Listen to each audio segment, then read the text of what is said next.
like to hear what you have to say. All right. Thank you, Lisa. And I do want to let everybody know that we are going to go ahead and stream this live to YouTube. And that way, if parents who aren't able to attend tonight, right now, would like to watch it later, there will be a link to do so. But just be aware that we are recording. Okay, so I will go ahead and jump in. My name is Katie Lindstrom. I'm the director at the Pacific County Health Department. And we have obviously been pretty involved in the COVID response so far in Pacific County. One of the things that we've been doing is doing a community and parent presentation. Anytime there's a new set of cases or a case in one of our schools, we've actually done this presentation with all of the other districts. In Naselle, you guys were the last ones to actually get a case in the school. So usually takes about 30 minutes, but I just really want to go over both sort of the process of what we do when there is a positive case in the school, what to expect, and then also share some details about the current situation at Naselle, and then answer any questions that you might have. So I will say, if you have questions as we go, if you could type them into the chat box, that would be the best way, I think, to do this. If you're on the phone, at the end, we'll give you a chance to unmute and you can ask your question. So let me share my screen here real quick. Okay, so hopefully everybody can see that. And me from beginning. There we go. Okay, so first of all, I just want to talk through what happens if there's a positive case in the school. So the first thing that happens is public health is notified that there's a positive case. This typically comes from the lab. We'll get that notification directly from the lab or from the provider where that person was tested. Sometimes if they're tested in an out-of-county lab or provider, we may end up finding out from the case first that they've tested positive, and then we have to circle back and get the lab result from the provider. But either way, what we do is we start out with an interview of that positive case and to determine different close contacts that could have been exposed to that person during their infectious period. The positive case, so the person who is positive for COVID, is instructed to isolate for a minimum of 10 days. This could be longer if the person is still sick at that 10-day mark. What it is it's 10 days is the minimum, but it could be longer, up to 24 hours after your symptoms improve without medication. So again, whichever's longer. So then, like I said, we also begin our case investigation, which starts again with that interview of the positive case. We ask them, questions like, when was the last day that you worked? When did your symptoms start? Did you attend any events? Were you at any social gatherings? We just try to gather all of that type of information so we can start coming up with a list of potential contacts. So potential people who may have been in contact, may have been exposed by the positive case. Part of that process with the school also involves obviously working with the school administration. So we can talk through things like, was there an exposure to, say, a classroom of kids or coworkers at the school? So we work with the school district on that. We find out, that we add to that potential list of contacts based on what the school gives us. We then work through that list to determine if those people are actual close contacts. It's really important to note that just because you're a potential potential contact, it does not mean that you're going to be classified as a close contact. And we have some slides here later that are going to get into sort of what that exact definition is. But either way, once we determine who those close contacts are, we then quarantine those close contacts for 14 days. And the reason that it's a 14-day period for quarantine is because that is the incubation period of COVID. And the 14-day period starts from the last date that you were around the person who had tested positive, and then 14 days forward. You could be exposed to somebody who is positive for COVID on, say, Friday. On Monday or Tuesday, you still may not have COVID. You may not test positive if you go get a test. It may not be until day 10 or even up to day 14 after that last exposure where you could actually contract and develop COVID. So that's why we have that 14-day quarantine period. And that quarantine period is going to be regardless of whether or not somebody goes and gets a test and that test comes back negative. It doesn't matter. Close contacts are going to be on a 14-day quarantine regardless. So then decisions to close classrooms or entire school buildings are kind of made in consultation with the school district. Really depends on the individual circumstances and kind of a case-by-case basis. So again, who all would be in a school setting, who all would be included in that potential contact list? Typically, it's going to be on the bus, any students or the driver who are sitting around that student, and assuming that that student was on the bus for at least 15 minutes. For classrooms, it's going to be any students or staff who were in the classroom with the positive case for the majority of the day. So looking at more than 50% of the day, if you're in the same classroom with somebody who is positive, really out of an abundance of caution, those students and staff are going to be considered close contacts, and they will be instructed to quarantine. That's even if mask wearing and distancing is happening, which greatly reduce your risk of actually contracting COVID. But again, because of school, it's kind of unique. There's a lot of people obviously who attend school. We try to be extra cautious, and we do end up quarantining basically that student or that staff person's cohort of other students and staff. We also look at lunchroom contacts, playground contacts, and then anyone else who just for whatever reason happened to be around the positive case closer than 6 feet for more than 15 minutes on a day when the person was infectious. That 15 minutes is cumulative. So if you spend 5 minutes with the person in the morning and then 10 minutes with the person later in the day, that adds up to the 15 minutes. And again, if you're closer than 6 feet, you would be considered a close contact. Really, really important to note, just because you're a potential contact does not mean you necessarily become a close contact. So what is a close contact? Again, anyone who spent more than 15 minutes with a positive case closer than 6 feet, people right off the top are going to be close contacts. Family members tend to be close contacts if you're living in the same household. At school, due to the duration of time spent, again, anyone who spends more than 50% of the day with the positive case, even if there's distancing and mask wearing happening, we do consider those students and staff to be close contacts. This typically applies in the elementary classrooms. In middle and high school, depending on how the school is set up, if the kids are rotating classes versus kind of being cohorted and staying in the same room together all day, it depends. It's kind of on a case-by-case basis. And then again, also on a case-by-case basis, we're going to be looking at people who are around the positive case on the bus, in the lunchroom, or on the playground. I'll give you an example on the bus.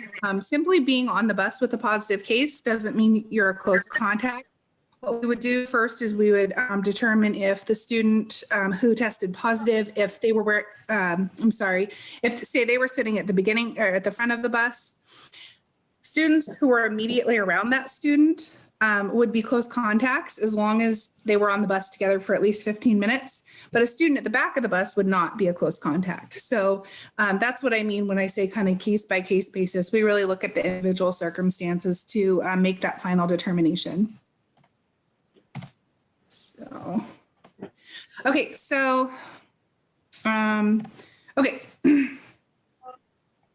Okay, so once you are determined to be a close contact, you will receive a call from public health. You also, and I think in this case, the school also made notification calls to people who we had determined to be close contacts. But the way to know if you are officially a close contact, if you're officially considered a close contact, the way you know that is you get a call from public health. So I just sharing this slide here because it is very important that you answer the phone if you do get a call from public health, because we will be calling, we will be talking about quarantine, what you need to do for that. We offer case management support to people to help them quarantine, things like picking up grocery shopping, other things, kind of running errands to help make sure that person can stay home. We also instruct people who are close contacts to get tested. And we have information about the different options to get tested. So it's very important to answer that call. So the current situation in Naselle, we have currently, there are, hold on one second. I think I need to admit a couple people into the meeting. Okay. All right. So So we currently have 3 people who are in the school who are positive cases. All of the individuals who tested positive are, and I'm sorry, that junior, senior high, that's remnants from another school presentation. It's just 3 cases in the school. Naselle is unique because you're all one school building. So 3 positive cases in the school building. The individuals who tested positive are all in isolation, again, for that minimum of 10 days or 24 hours after symptoms improve, whichever is longer. The last date of potential exposure for case number 1 was the 9th, for case number 2 was the 10th, and for case number 3 was the 13th. The way that the date of exposure is calculated is you take the day when the person first experienced symptoms, and you go back 2 days from there.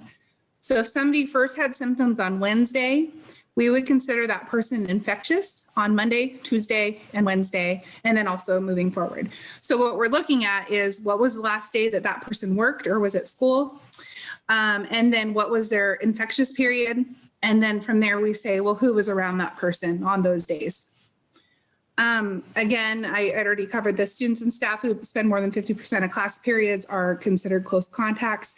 I do believe there was a cohort, the 4th grade B cohort was considered close contacts in this instance. And so those students and staff are on quarantine for the 14 days from the last date of their contact with the positive case. Close contacts are on quarantine for 14 days through the end of the 23rd for case number 1. So the close contacts of case number 1 are on quarantine through the 23rd. The close contacts of case number 2 are on quarantine through the end of the 24th. And close contacts of case number 3 are on quarantine through the end of the 26th. We really want to emphasize that close contacts, and then anyone else, even if you're not a close contact, we really do encourage you, if you have any symptoms at all, even if you're not a close contact, we want you to get tested. Close contacts, again, contacted by public health, and then the school and the county did jointly make the decision to close school for everyone through November 30th. We have since, and today we actually shared some additional guidance from the state regarding closures with all of the districts in the county, but those decisions to close back to online learning for other districts, and Naselle included, on a longer term basis, those are going to be made, those final decisions are left up to the school districts. One thing I want to note, this is important to note, the school district has done a really good job of implementing, excuse me, implementing a lot of different safety guidelines. They're very strict about mask wearing, distancing, a lot of increased sanitation. They're doing daily symptom screening. I know they're sending kids home and staff home when they have symptoms or are sick. And because of that, the schools in general, the K-12 school setting has been determined by L&I to be a low risk setting. There's a lot of employers out there right now who do not follow safety precautions. Maybe they don't enforce mask wearing, or they're having their employees work closely together, things like that. Those are high risk settings, and we are seeing a ton of spread in those types of workplace settings. We are not seeing a ton of spread in school settings at this time. And even at Naselle, there are the 3 cases. I think we were able to link 2 of them, but one of them was linked outside of the school.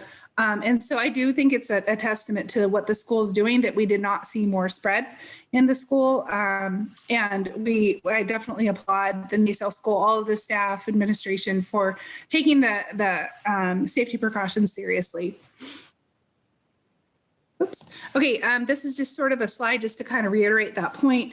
When we're doing the different safety precautions, distancing and mask wearing in particular, our risk can go from very high if neither of those things are happening, all the way down to very low if people are both wearing masks and remaining 6 feet apart.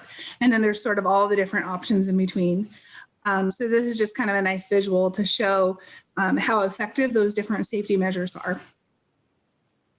So we do have resources locally. If people have questions anytime, just a general question about COVID, or if you'd like to get information about getting tested, please reach out to us. We have people available to answer the phone Monday through Friday, 8 to 4.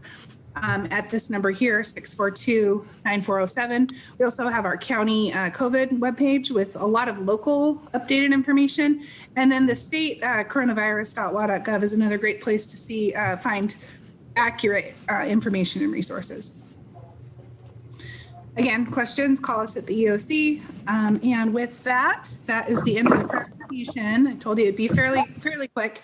I will take questions. I'm going to just start with the chat. Here we go. So the first question here, so as soon as a kid has it, then the entire class would have to shut down, including the teacher, correct? Okay, so that's partially correct. It depends on if that student is a student who stays with the same group of students most of the day or not. In a high school setting, it's possible that the students move around and maybe only have, you know, one period with this teacher and this set of students, and then it's a different period with this students or teacher. In that case, it would be case by case basis, and we'd really only be looking at other students and staff who the positive case was interacting with for at least half of the day or more. Now, if it's an elementary class or a class where students are cohorted, then yes, we do consider students and staff who spend an entire day or the majority of the day in the same classroom. We do consider them close contacts and they would be on quarantine. All right, so the next question, can you talk about asymptomatic COVID people and how they spread the virus? Sure. So we do know that about 20 to 25% of people with COVID are asymptomatic. And we do know that asymptomatic people can spread COVID. And also before people are symptomatic, people are asymptomatic for 2 days, right? So you're infectious and asymptomatic for about 2 days before you develop symptoms and become symptomatic. So there's two separate kind of groups of asymptomatic people. Excuse me. So obviously, that's why we really encourage the mask wearing, in particular, and the distancing, even if you feel fine, because you can have and spread COVID without even knowing it. Also, there are people who have full-blown cases of COVID, don't know it. Maybe they might have some very, very minor symptoms that they assign to, you know, allergies, or maybe it's just like a small headache or something like that, when really those are COVID symptoms. So that's also pretty common too, where the symptoms are just so mild that they seem asymptomatic. Okay, so Ocean asks parents who have recently returned from traveling out of the area or intend to travel anytime before December 14th to self-quarantine, keep their students home from school. These measures, Ocean Beach. I'm sorry, that took me a minute. Ocean Beach. Okay, so this question is asking about self-quarantine when you travel. Last week, I'm sorry, I can't remember the date, but last week the governor did issue a recommended travel advisory for anyone who's traveling, not just out of the country, but also just out of the state, that they do recommend that those students and staff would quarantine for 14 days before returning to school or work. So that is something that I know our health officer has recommended and thinks that that's a good idea for our schools to also be following that quarantine. And I don't know if Lisa and Justin, if you guys want to speak to that. I know that was sort of a recent development this week with the new travel advisory advice. And that is something I know in the beginning, before school started, we had some students that traveled and they did quarantine before coming back to school. But I wonder how this will affect Thanksgiving and holiday shopping, running over to Costco. I don't believe it counts if you're just going between Oregon and Washington when we're right on the border, just for day to day. I know, for example, I live in Oregon and I work in Washington, and I know it doesn't apply to me because obviously I go to Washington every day for work. So I don't believe those day to day interactions count. But if it's travel for the purpose of travel, vacation, or whatever else, when you're going to another state or out of the country, it does apply. All right. Do we have any other questions? Anybody on the phone? I think if you're muted on the phone, if you hit *6, that's how you can unmute.